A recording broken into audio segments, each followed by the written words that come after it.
চিকন, অস্বাভাবিক চিকন, স্বাভাবিক না।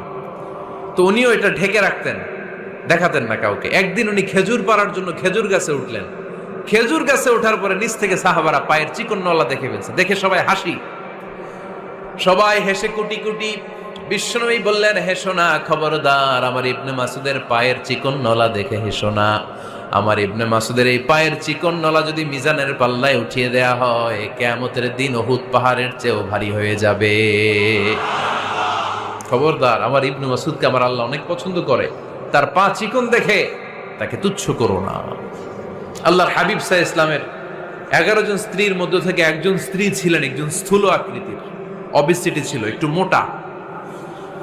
ওনার নাম ছিল সাফিয়া রাদিয়াল্লাহু তাআলা আনহা। আম্মা জান আয়েশার সাথে একবার সাফিয়ার ঝগড়া।